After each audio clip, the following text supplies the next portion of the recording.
Здравствуйте, друзья! В эфире Геоэнергетика Инфо. С вами Радайкин Максим. Я Борис Марсенкевич, всем добрый день. В Венесуэле парализован экспорт нефти. После захвата Мадуро все новостные агентства пишут, что США теперь контролируют рынок нефти на планете и обязательно уронят нефть еще больше. Борис Леонидович, прокомментируйте, пожалуйста, что собственно произошло, насколько огромна нефтедобыча Венесуэлы и зачем, собственно, США понадобилась тяжелая сернистая нефть Венесуэлы, если есть такая страна-бензоколонка, как Канада. Давайте по порядку. Вопросы, зачем Мадуро на празднике полетел в Нью-Йорк, наверное, православное Рождество отмечать.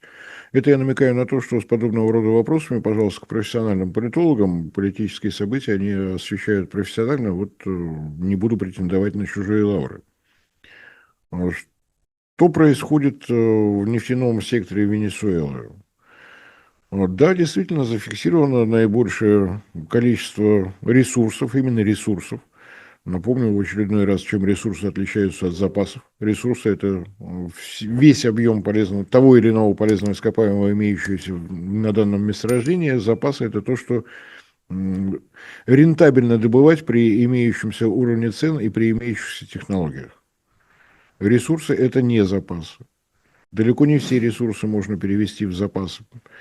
Для того, чтобы это делать, необходимо либо добиться роста цен на мировом рынке, либо найти технологию, которая позволяет значительно снизить себестоимость добычи. По ресурсам, да, Венесуэла порядка 17% нефти на планете, 303 миллиарда долларов. Оценки, может быть, пора бы освежить. Будем надеяться, что рано или поздно это произойдет. Объем добычи на день сегодняшний в Венесуэле составляет 1,1 миллиона баррелей в сутки, из которых на внутренний рынок уходит порядка 300 тысяч баррелей. То есть прекращение экспорта, мы это сейчас наблюдаем, действительно танкеры разворачиваются, действительно нет никакой информации о том, что происходит в самой Венесуэле. А там, судя по всему, добычу пришлось бы сокращать в любом случае, с экспортом или без экспорта, потому что все резервные емкости просто залиты нефтью. В том числе и на те танкеры, которые еще не успели отойти от берегов Венесуэлы в силу того, что пираты Карибского моря норовят остановить все подряд. Что это означает для мирового рынка? Мировой рынок сейчас от 102 до 104 миллионов баррелей в сутки. Исчезнет 0,8. Будет влияние глобальное? Нет. Скажется это на котировках. Обратите внимание, что Дональд Фредович военную операцию в Венесуэле провел в субботу. В субботу-воскресенье, дни, когда торгов на рынках нет. В понедельник увидим, среагирует мировой рынок или не среагирует на 0,8 миллиона баррелей в сутки. А теперь, что касается наращивания объемов добычи, Дональд Фредович волен произносить любые слова, ему за это деньги платят. Вопрос, когда эти слова станут делами. Заявить о том, что Соединенные Штаты стали управлять Венесуэлой, можно даже 5 раз на дню. Что в Венесуэле сменился состав правительства, пришли новые люди в коалицию, нет ничего подобного. Приведена к присяге новый вице-президент, нет, не новый. Она была выбрана вместе с господином Мадуро. Многократно повторенные слова о том, что госпожа вице-президент понимает требования Соединенных Штатов, ну хорошо, можете повторять сколько угодно еще. Но мы слышим, что говорит она, и дел мы никаких не видим. Для того, чтобы наращивать добычу, есть несколько маркеров, как это будет происходить.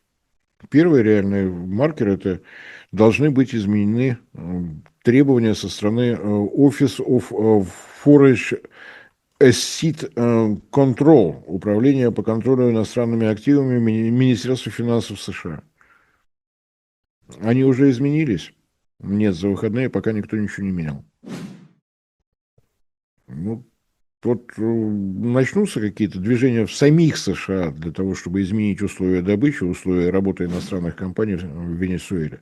Тогда можно об этом говорить. С какой скоростью это произойдет, с учетом всех внутриполитических раскладов самих Соединенных Штатов, загадывать не приходится. Должны появиться новые General Licenses, генеральная лицензия на добычу для определенных компаний.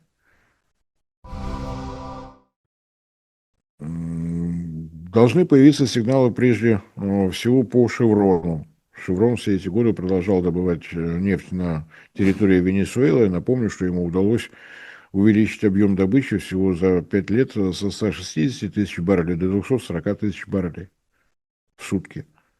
Со 160 до 240 для тех, кто плохо слышит. Не до 3 миллионов. За 5 лет объем добычи увеличился на 80 тысяч баррелей в сутки. Это и есть такой наглядный показатель того, что реально происходит в нефтедобывающей отрасли Венесуэлы. Более 50 лет нет обновления инфраструктуры. В каком она состоянии? Почему «Шеврон» смог нарастить вот на такие скромные показатели, ну, сказать сложно. Поэтому второй маркер, который мы должны увидеть, чтобы начинать думать о том, что Венесуэла сможет увеличить объем добычи, это технический аудит. Не для галочки, не для того, чтобы Дональд Фредович заявил о том, что я все могу, я всемогущий и так далее, и так далее. Конкретные нефтяные компании, которым Министерство финансов США позволит работать в Венесуэле, должны прийти и проверить, что в каком состоянии, что с вышками, что со скважинами, в порядке они или не в порядке, что с трубопроводами, что с компрессорными станциями, как ситуация выглядит в порту, есть ли резервные емкости. Только после проведения вот такого жесткого технического аудита, он необходим. Десятилетиями не обновлялась инфраструктура. Вот тогда можно о чем-то говорить. А проверять придется все подряд. Что с электроснабжением, что с водой. Она требуется для добычи сверхвязкой нефти Венесуэлы. Говорить о том, что Венесуэла мгновенно выскочит на 3 миллиона баррелей в сутки, как это было в 70-е годы. Но в 70-е годы добывался минимум сверхвязкой нефти из битумозных песков. Добыча велась на традиционных месторождениях, которые сейчас выработаны. Увеличивать объемы добычи можно только за счет вот этого изобретения. Если говорить о наращивании объемов добычи, ну, нужно решить, прежде всего, вопрос с разбавителями для такой нефти. Их требуются огромные объемы. Наращивать добычу просто ради того, чтобы поставить галочку и залить все емкости, тоже не получится. Соответственно, нужно будет американским компаниям или какие бы там ни было, кто там будет работать, высчитывать всю экспортную цепочку.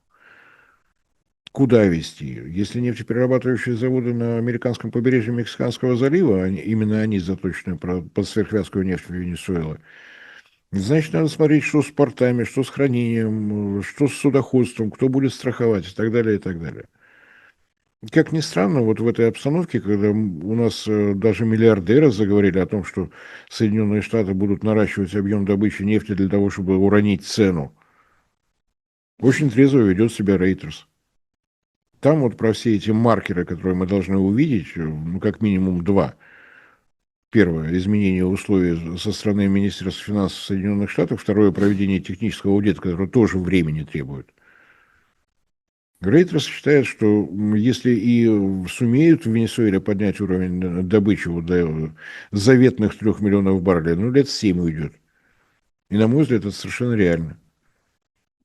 Потому что после проведения технического аудита надо будет составлять технико-экономическое обоснование, придумывать, где брать деньги для того, чтобы заказанное оборудование, заказанные материалы поступали вовремя, ритмично и так далее, и так далее. Как выглядят такие проекты? Будут проводиться тендеры, будут приходить субподрядчики на бурение, будут приходить поставщики насосов, электрооборудования, кто-то должен будет заниматься ремонтом того, что там есть. Нужны сервисные контракты и так далее, и так далее. Говорить о том, что все произойдет по щелчку пальцев, ну, могут те, кто любит играть в компьютерные экономические игры. Мышкой класс, кучку золота перетащил, завод бац. Но так со сверхвязкой нефтью не будет. Понятно, что это тревожно для России, потому что у России один из крупнейших должников Венесуэла. Как будут возвращать деньги, будут ли возвращать? Будут ли учитываться интересы, если произойдет переход власти? В какие сроки перейдет переход власти? Да, должны быть назначены новые выборы, таковы требования Конституции Венесуэлы. Но в Конституции не сказано, в какие сроки надо провести эти выборы. Удастся ли удержать внутреннюю ситуацию под контролем? Это я о том, что есть риски срыва в какую-нибудь гражданскую войну, и пока ни у кого нет гарантии того, что вокруг нефтедобывающих регионов все будет в полном порядке, что вообще возможно будет работать. Есть ли планы появления военных баз США возле нефтедобывающих регионов? Я пока не слышал. Может быть, кто-то из тех, кто испытывает армейские настроения, такая информация есть? Будем смотреть, сообщат они нам об этом или нет. Будем также удивленно читать, что за год объемы добычи нефти в Венесуэле можно увеличить в 3 раза. Я бы хотел автора этих строк попросить написать технико-экономическое обоснование на основании проведенного этим же автором технического аудита. Никто не проводил, а мнение о том, что за год можно в 3 раза увеличить объем добычи, уже есть. На чем оно основано? На битумозном песке? Ну, вы знаете, если в ту погоду, которая сейчас в Венесуэле есть, а там лето, на битумозный песок ногами встать, так ноги расползутся. Поэтому прежде чем поддаваться подобного рода паническим настроениям, надо попробовать протрезветь после новогодних праздников и вот трезвым взглядом посмотреть, что происходит именно в нефтедобывающем секторе Венесуэлы. Если вы пишете о каких-то политических событиях, ваше право. Ни в коем случае не буду спорить. Но пока мы ничего не видим. Ну и кроме того, для вас, Максим, как профессионального юриста, понятно, что необходимо решить еще и целый ряд судебных коллизий. Поскольку действительно тяжелая нефть Венесуэлы поступала на нефтеперерабатывающие заводы в Соединенных Штатах, это было удобно. Удобно и Венесуэле, у которых нефтеперерабатывающие заводы, мягко будет сказано, мало, и они в том еще техническом состоянии, им было удобно. Нефть привезли, нефтепродукты увезли. Удобно было Соединенным Штатам, владельцам нефтеперерабатывающих заводов, не государству США, а владельцам нефтеперерабатывающих заводов. Они точно знали, какая марка нефти придет, как они ее сблендируют со своими легкими сортами марки WTI, это легкая малосреднистая нефть, и новые марки Бакен, сверхлегкая, сверхмалосернистая, та, которая добывается методом гидроразрыва пласта. В результате вот этой творческой деятельности не только американские компании добывали нефть на территории США, но и государственная компания Венесуэла под ВСА стала владельцем ряда акций нефтеперерабатывающих заводов, сосредоточив их в компании ЦИТГО. Это аббревиатура, я даже не хочу смотреть, как она расшифровывается, у меня с этими испанскими, португальскими языками как-то так себе. Ее деятельность остановили в Соединенных Штатах. Причина: вы национализировали имущество нефтяных компаний на своей территории, мы будем национализировать доход компании Цитго у нас. Ну, понятно, что все это в судах, понятно, что все эти защитные режимы, сколько это будет продолжаться. Последнее, что мы слышали по этому поводу, в декабре 2025 года Министерство финансов продлило защитный режим по теме ПДВСА до 6 февраля этого года. Ну, давайте вот как маркер. Если вот это санкционный запрет, защитный режим будет отменен, значит, Соединенные Штаты действительно движутся шаг за шагом к контролю над нефтедобывающим сектором Венесуэлы. Очень важный индикатор, который действительно изменить, для того, чтобы изменить, не требуется участия каких-то международных организаций, объединений. Это вот решение Министерства финансов США. Если будет это отменено, вот это санкционные запреты на деятельность ЦТГА, вот это первый индикатор. Ждем. Не мусорим у себя в голове чтением всего, что уже успели прокомментировать, напечатать мнение по поводу нефтедобывающего сектора Венесуэлы. Как только появятся изменения в санкционных разрешениях Министерства финансов США, можем говорить, да, действительно, слова Дональда Фредовича получили перспективу стать делами. А пока нет, пока говорить не о чем. На всякий случай, запись проводится 4 января 2026 года. События в Венесуэле произошли сутки назад.